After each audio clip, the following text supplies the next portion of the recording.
গোসল দেওয়ার ছেলে আর কান্দিস না রে, তোর বাবার হক তুই আদায় করে ফেলত।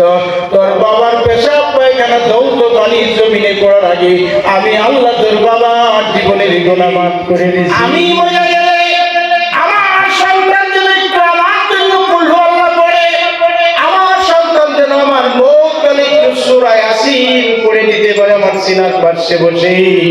আমি মরে গেলে আমার গোসলটা যেন আমার সন্তান দিতে পারে। বুঝতেছি না নাই আল্লাহ জানে।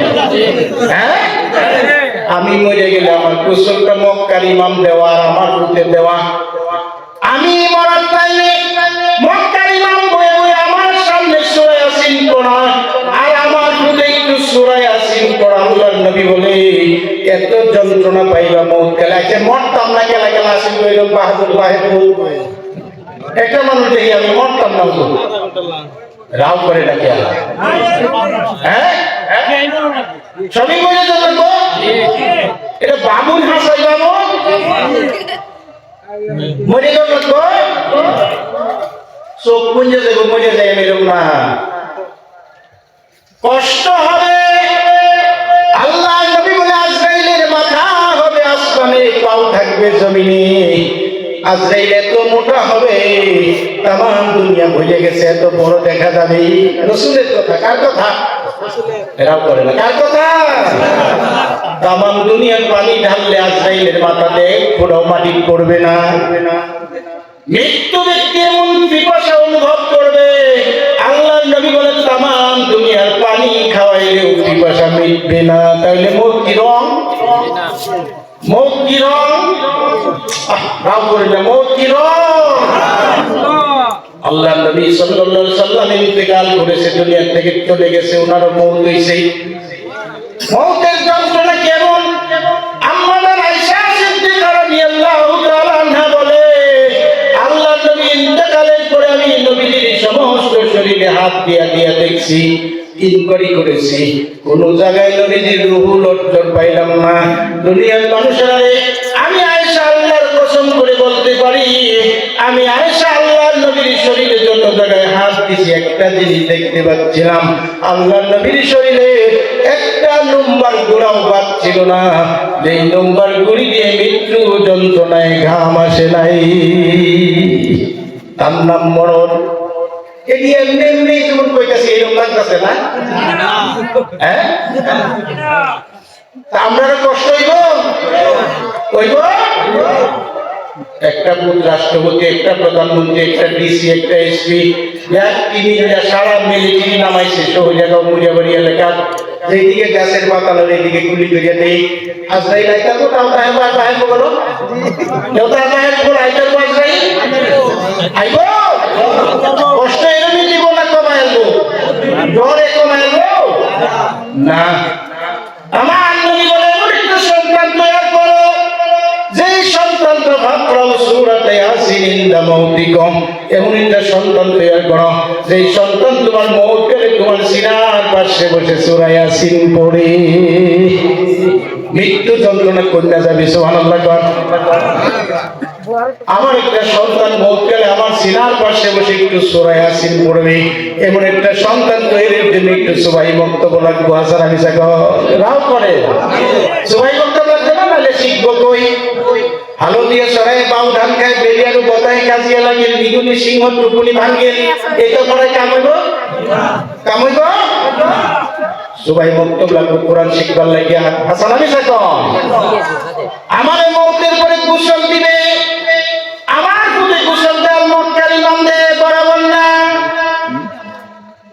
খালি গপ মারে টেহা হইলে মোল্লার অভাব নাই, টেহা হইলে মক্কার ইমাম রাইয়া গপ করে, টেহা হইলে মোল্লার অভাব নাই। সবাই মক্কেও খোলা পান দেয় না, খালি সেই কয়েকটা দেয়। ও বাবা, আমাদের গোসল দিলে মক্কার ইমাম আইছে, মরিয়াবাড়ি হাই স্কুল ফিল্ড হেলিকপ্টারতে নামছে, BMW গাড়ি থেকে ভু ভু করে আমাদের বাড়িতে আইছে। গ্যারান্ডে মুয়াজ্জিন বড়ই কথা একটু গরম পানি তোতা করছে, এটাতে সারা জীবনে ঘোড়াই খালি দম পাইছে। মুয়াজ্জিন দারে বুড়া যে বুড়া মরছে ধনী আছেন তো 1200 টাকা মুয়াজ্জিনের বেতনে ডেইলি 1800 টাকা খালি দম হয়ে গেছে। লাভ করি না কে ইমাম মুয়াজ্জিন খালি দমক খাওয়ার মালা মায়েরা জি না তুমি কই লইব বছরে 3টা করে বদলে এরা কেউ মুরগি ধরে খায় না কেউ ছাগল খায় না এত ইমাম বলতে গিয়া সব কথা রইল আই ওয়াজের আমার টাইম নাই এমনি কিছু কথা কইতেছে মক্কার ইমাম আয় করছে গ্রামের মুয়াজ্জিন লড়ার মধ্যে পানি টানি রেডি করে কাপড় দিয়ে ঘেরাক দেয়া পানি রেডি করছে মক্কার ইমাম জগ দিয়ে পানি কইছে আমাদের শরীর ঢালবো গ্রামের মুয়াজ্জিন আস্তে করে কাপড়টা টান দিছে টান দিয়ে বেড়াই এই বেড়া তো মৌত কালে পেশাব করে দিছে পায়খানা করে দিছে 2 কোটি টাকা ধরে দিন মক্কার ইমাম আমাদের পায়খানা চইব হক কথাটা কোন রকম করেন চইব দেশের মানুষ যদি লাগি দিয়ে খেলা করে এত টাকা লাগিয়ে আছি দোয়ানি রাখবো বেড়া করবো বাসের মধ্যে কাহর বেঁধে দাও বাসের মাথা কাহর বেঁধে দাও খুশাই আমনে জানতে না আশা না মিশা কর রাশির কথা না বেহেলা দিদা হেকো বেটা কান্দা শুরু করবো আর ঘুরিয়ে দেশে যাইতে পারি কিনা আমনের মহব্বতে কান্দে আমনের মহব্বতে কান্দে দেশে ঘুরিয়ে যাইতে পারি কিনা এটা লেগে কান্দে হাসা না আমনের একটা পুরো যদি একটু টুর্নামেন্ট হয় আমার মতন তারপরে মাস্টার হয়েছে মক্ত করে তারপরে উকিল হয়েছে মক্ত করে তারপরে ডাক্তার হয়েছে কোরআন পড়া জানে জানাজা কেমনে করে তাও জানে গোসল কেমনে তাও জানে কাপড় কেমনে কাটে তাও জানে নিজের সন্তান যখন বাবার শরীরে পানি ঢালবে ঝরঝর করে চোখ থেকে পানি পড়বে হাইরে এই বাবা আমারে মানুষ করতে মানুষের বাড়ি দিন হাজিরা কাম করছে আসলে এরকম বাপ আশা আশা সে বেলা 1টা পর্যন্ত বাবা পাথারে হাল মারছে হাল ছেড়ে বাড়িতে আসছে গোসল করে ফজর জোহরে নামাজ পড়ে একটা ভাত খাবে আবার খেতে যাইব নাইলে মানুষের বাড়ি কামলা যাইব আমি বই রয়েছি বাবার লগে গোসল করলাম ধুলাবালু আমার শরীরে পেট গোবর আমার শরীরে বাবা কিন্তু ঘৃণা করে নাই আমার বাবা বাবা কয়ে টান দেখলে উঠাইয়া কত জায়গায় চুমা খাইছে বাবা ঘৃণা করে নাই আমি বলছি বাবা আমি অন্যের লোকে গোসল করতে যাব বাবা নদীতে পুষ্করিতে নামছে আমি নদীর কিনারে পুষ্করির কিনারে বসে পেশাব করেছি পায়খানা করেছি দৌড়ে বাবার কাছে গেছি বাবা আমার পানি ঢালবে আমি বলছি বাবা গো পেশাব করে দিছি পায়খানা করে দিছি বাবা আমার গোসলের পানি মাথায় দেওয়ার আগে নিজের হাতে বাবা আমার পায়খানাগুলি ধরেছে তারপরে গোসল দিছে ঘৃণা করে নাই বুঝতেছেন কিনা নিজের সন্তান বাবার গোসল দিবে চোখ থেকে ঝরঝর করে পানি পড়তে হয় চিরকালের জন্য শেষ গোসল নিয়ে বিদায় দিয়ে বাবারে পাঠায় দিতেছি বাবা আমার মুখ গেলে পেশাব করে দিছে পায়খানা করে দিছে যেই বাবা ছোট্ট কালে আমার পেশাব পায়খানা ধইছে এই কথাগুলি চিন্তা করে চোখ থেকে ঝরঝর করে পানি পড়তে থাকবে নিজের সন্তান আমাদের পেশাবগুলি ধইবে পায়খানাগুলি ধইবে দুনিয়ার কোনো মানুষ এত মহব্বত করে ধইবে না মক্কা মদিনার ইমাম ধইবে না আল্লাহর নবী বলে যেই মাত্র তোমার চোখ থেকে ঝরঝর করে পানি পড়তে থাকবে বাবার শরীর থেকে পেশাব পায়খানা ধৌত পানি মাটি পড়তে থাকবে আল্লাহ ডাক দিয়ে বলে ও বাবার গোসল দেওয়ার ছেলে আর কান্দিস না রে তোর বাবার হক তুই আদায় করে ফেলত তোর বাবার পেশাব পায়খানা ধৌত পানি জমিনে পড়ার আগে আমি আল্লাহ তোর বাবার জীবনের গুনাহ মাফ করে দিছি তাহলে আমার একটা সন্তান এবং দিনদার বানানোর জন্য একটু সুবহান বক্তব্য পড়ানো লাগবে হাসান আমি এখন সুবহান বক্তব্য পড়ানো লাগবে না আল্লাহু আকবার আমার জানাজা পড়াবে হাজার হাজার মানুষ আমার পিছনে মুক্তাদির আমার জানাজা ইমামকে হবে বাবা একটা সন্তান সুবহান বক্তব্য পড়ায় তৈরি করে দিয়ে যান দিন শিখায় যান একটু আলেমের মতো না হলেও আলেম না হলেও একটু আলেমের মতো বানায় দিয়ে যান আমার ভাষা বুঝেন কিনা আমি জানি না পুরো আলেম না হলেও একটু আলেমের মতো বানায় দিয়ে যান তারপরে উকিল মাস্টার ব্যারিস্টার মুক্তার যাই হোক আল্লাহু আকবার কই আপনার আল্লাহর সামনে তার মা আল্লাহর সামনে বাবা আল্লাহর সামনে আল্লাহু আকবার কই ছেলে জানাজার ইমাম হয়ে গেছে, চোখ থেকে ঝরঝর করে পানি পড়তেছে। আল্লাহ ডাক দিয়ে বলে, আসমান জমিনের ফেরেশতারা ছায়া দেখ, ছেলেটার সাথে আমি কত বড় দুশ্মনী করেছি, জীবনে মাও পাবে না, বাবাও পাবে না, তথাপিও সে বলে আমি আল্লাহ বলে সবচাইতে বড়। হ্যাঁ হ্যাঁ, আমি আল্লাহ তো বড়, বড় হয়ে ছোটর প্রতি আমি দয়া করবো। আসমান জমিনের ফেরেশতা সাক্ষী হয়ে যা। ও বাবার জানাজা পড়নে হলে ছেলে আর কান্দিস না রে, তোর চোখের পানি নাক পর্যন্ত আসার আগে আমি আল্লাহ তোর বাবার জীবনের গুনাহ মাফ করে দিছি। এই সুবাই বক্তব্য পড়ে এমন একটা ছেলে বানানো যায়। হাসান আলী সাগর রাও করেন চাচা, সুবাই বক্তব্য পড়াইলে এরকম ছেলে বানানো যায় না? তাহলে এই গ্রামের জন্য সুবাই বক্তব্য মসজিদের সমান দরকার কিনা কন? মসজিদের সমান এই সুবাই বক্তব্য দরকার কিনা কন? কখন বলে হুজুর আমরা বানাইতে গেলে আমরা লাভ কি? আল্লাহ নবী সাল্লাল্লাহু আলাইহি সাল্লাম বলেন, প্রত্যেকটা মানুষকে যখন কবরে মাটি দেওয়া হয়ে যাবে, 40 কদম দেশবাসী আত্মীয় স্বজন দূরে চলে যাবে, তারপরে এই মুখটাকে জিন্দা করা হবে। ইমানের সমস্ত আকীদার লগে এটা একটা মারাত্মক আকীদা। মরার পরে জিন্দা হওয়া লাগবো না লাগতো না?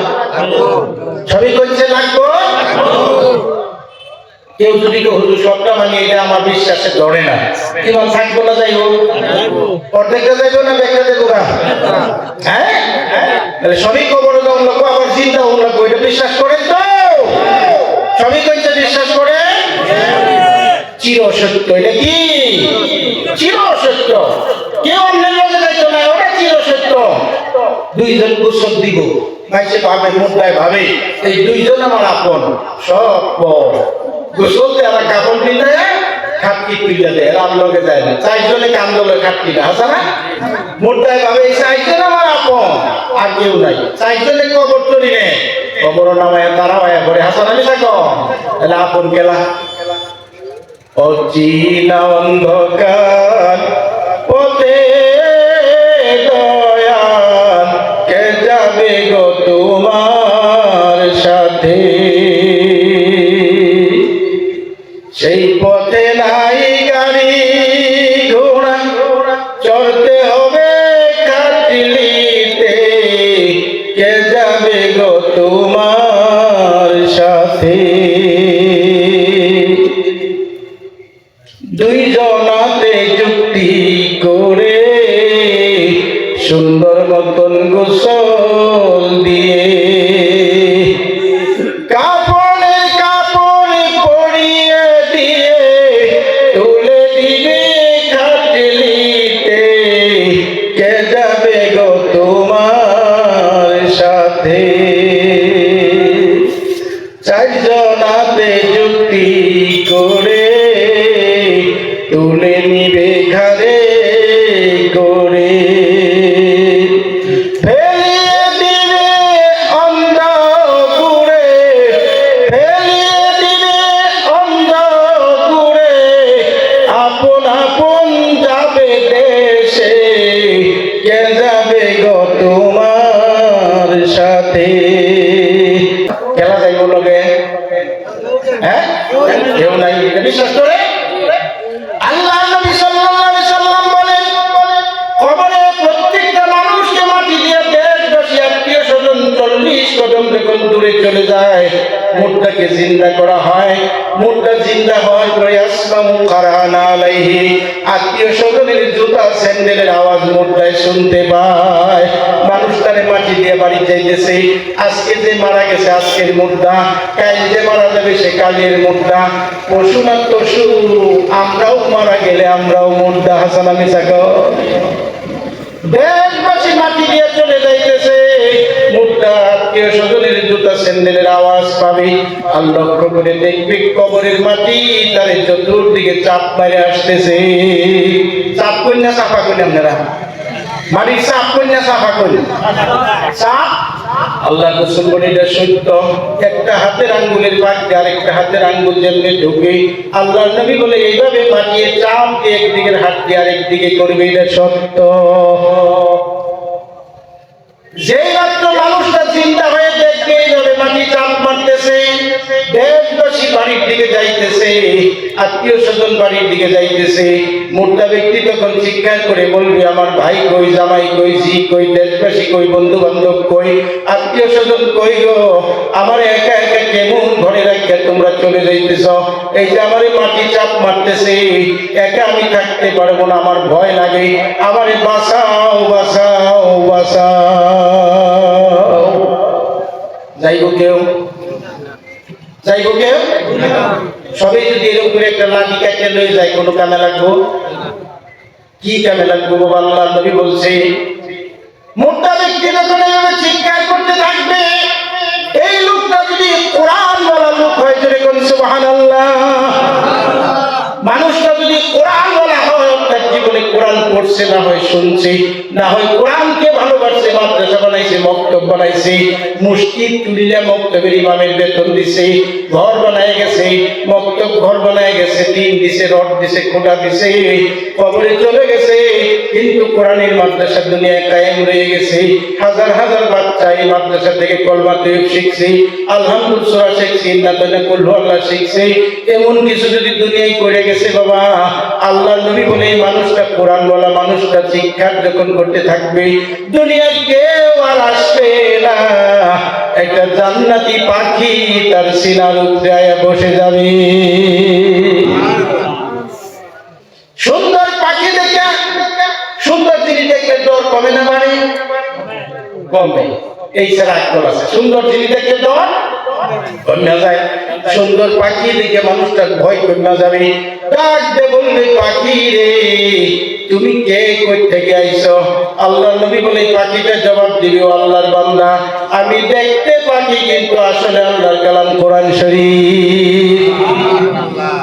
মোটা ব্যক্তি বলবে, কই থেকে আইছ? পাখিটা জবাব দিবে, আল্লাহ আমারে পাঠাইছে। সুবহানাল্লাহ। মোটা ব্যক্তি তখন বলবে, পাখি রে তুমি কে লিগে আইছো? পাখি বলবে, আমি আপনার লগে লগে থাকবাম।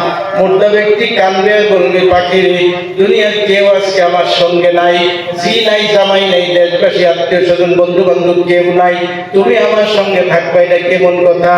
আল্লাহর রাসূল বলে, পাখিটা তখন জবাব দিবে, ও আল্লাহর বান্দা, দুনিয়ার সবাই আপনাকে ছেড়ে দিতে পারে, আমি আল্লাহর কোরআন আপনাকে ছাড়ব না, আমি আপনাকে ছাড়ব না। কি করবা? বলে আপনার লগে থাকবাম। লগে থেকে কি করবা? বলে আপনার বিপদে সহায় করবাম। সুবহানাল্লাহ। মোটা ব্যক্তি বলবে, পাখি তুমি কি সহায় করবা আমারে? এই যে কবরের মাটি চতুর্দিকে আমারে চাপ মেরে আসতেছে, তুমি কি পারবা এই ভয়ঙ্কর বিপদে আমারে কোনো সহায় করতে? আল্লাহর নবী বলে, এই পাখি তখন জবাব দিয়ে বলতে থাকবে, ও আল্লাহর বান্দা, আমি তোমার কোনো উপকার করতে পারি কিনা দেখো। এই কথা কয়ে সে পাখাগুলা বড় করবে, গলা লম্বা করবে, মাটির মাঝে আঘাত করতে থাকবে, পাখা দিয়ে ঝাপটা মারতে থাকবে, বাড়ি মারতে থাকবে, আর বলতে থাকবে, ওরে কবরের মাটি, দুনিয়ার কাউকে বলে তুমি খাতির করো না, রাজা বাদশা কেউ রে বলে খাতির করো না, আমি আল্লাহর কোরআন এই বান্দার পক্ষে আছি, হিম্মত থাকলে এই বেড়ারে চাপ দাও তো দেখি। জোরে কন্যা হয়ে থাকবি। রাজা বাদশা যেই কাম পারবে না, মন্ত্রী মিনিস্টার হইলেও পারবে না। কোরআন আপনার জন্য সেই কথা বলবে। আল্লাহর নবী বলে, পাখি যত পানি মারতে থাকবে, পাখা দিয়ে কবরের মাটি সরতে থাকবে, সরতে থাকবে, ঠোঁট দিয়ে আঘাত করতে থাকবে, কবরের মাটি সরতে থাকবে। আল্লাহর নবী বলে, কোরআন বলা মানুষটা, কোরআনের খেদমত করনেওয়ালা মানুষটাকে কবরের অন্ধকার মাটি চাপ মারবে তো দূরের কথা, আর নজর যত দূর পর্যন্ত যায়, আল্লাহ কোরআনের বরকতে তার কবর এত বড় হয়ে যাবে। আপনি জুড়ে কন্যা সুবহানাল্লাহ। তাহলে কোরআনের পক্ষে, বক্তব্যের পক্ষে আমরা থাকবো ইনশাআল্লাহ। জুড়ে কন, কোরআনের পক্ষে, বক্তব্যের পক্ষে আসি ইনশাআল্লাহ। আল্লাহ তুমি চায় দাও, তোমার বান্দারা কেমনে হাত তুলে তোমার কোরআনের পক্ষ লইছে তুমি কবুল করো। জুড়ে কোন আমিন।